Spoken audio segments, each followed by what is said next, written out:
Welcome मेरे प्यारे दोस्त, मेरे प्यारे टैरो फैमिली। आप सभी का स्वागत है द ग्रेट बियॉन्ड टैरो पर।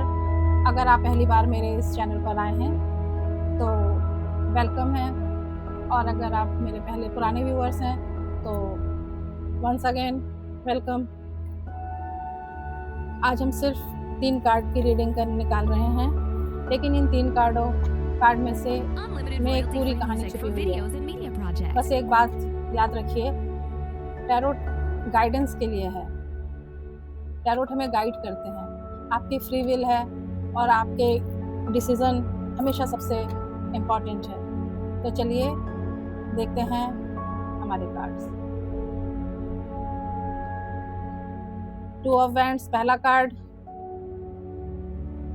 ये कार्ड मुझे बताता है कि इस कनेक्शन में अभी भी एक डिसीजन और डिस्टेंस की एनर्जी मौजूद है।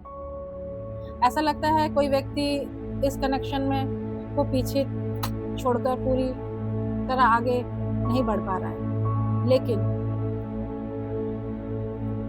वापस आने का डिसीजन भी अभी पूरी तरह नहीं ले पाया है। वह दूर खड़े होकर सोच रहा है, देख रहा है और अपने ऑप्शंस को इवैल्यूएट कर रहा है। कार्ड कहता है, क्या मैं आगे बढ़ूं या एक बार फिर पीछे मुड़कर देखूं?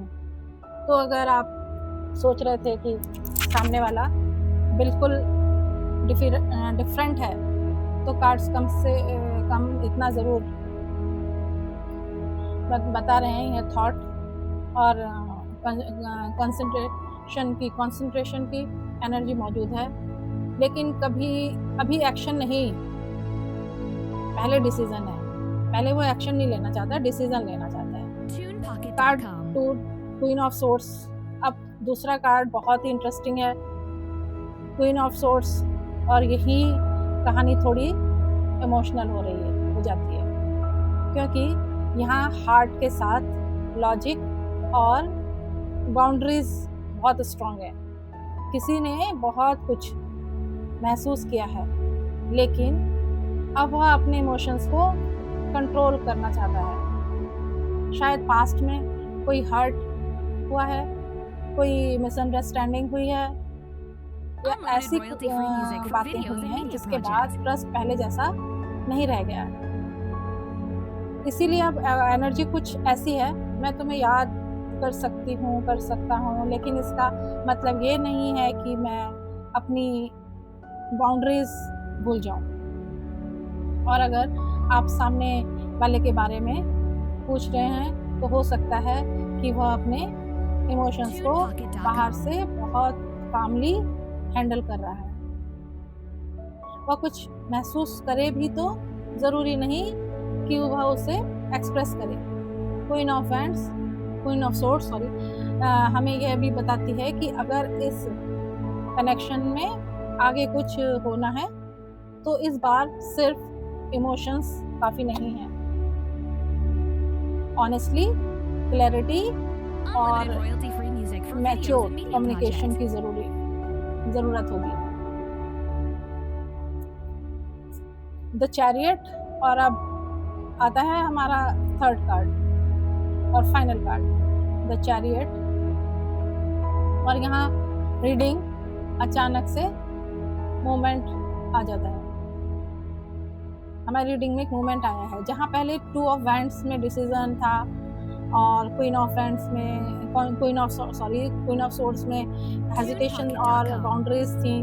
वहीं चैरियट कहता है, अब चीज़ें स्टैग्नेंट नहीं रह सकती हैं, किसी पॉइंट पर डिसीजन लेना ही पड़ेगा।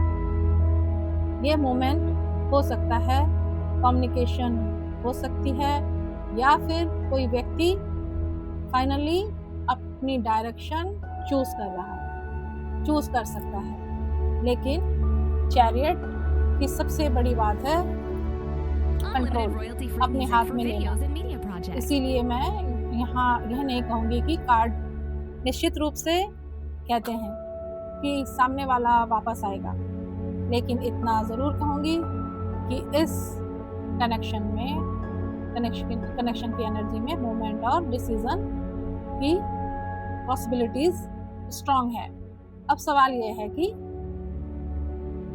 मूवमेंट किस डायरेक्शन में जाएगा, किस डायरेक्शन में मूवमेंट होगा, रिकनेक्शन या फिर फाइनल क्लोजर की तरफ। और उसका आंसर इस बात पर डिपेंड करेगा कि दोनों लोग पास्ट की प्रॉब्लम को कितनी मैच्योरिटी से हैंडल करते हैं।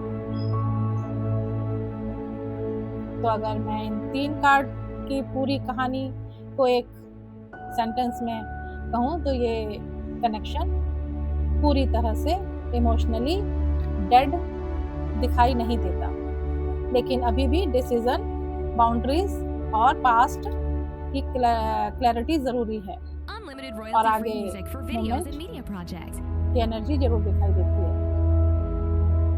और अगर आप इस रीडिंग से रेजोनेट करते हैं तो कमेंट में सिर्फ एक हार्ट छोड़ दीजिएगा और मुझे बताइए आपको सबसे ज़्यादा कौन सा कार्ड रेजोनेट किया।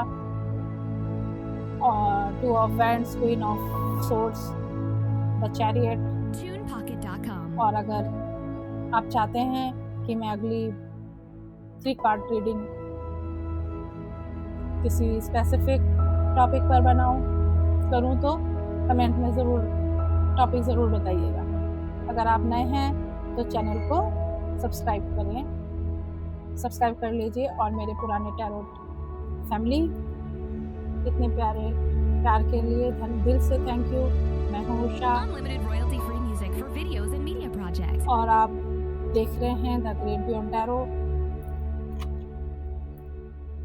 याद रखिए हर कनेक्शन का आउटकम हमारे हाथ में नहीं होता, लेकिन अपनी डायरेक्शन चुनने की शक्ति हमेशा हमारे हाथ में है। बहुत सारे प्यार, बहुत सारे लाइट और बहुत सारी ब्लेसिंग्स के साथ फिर मिलते हैं अगली रीडिंग में। तब तक अपना ख्याल रखिए, अपनों का ख्याल रखिए। बहुत सारी ब्लेसिंग्स। Thank you.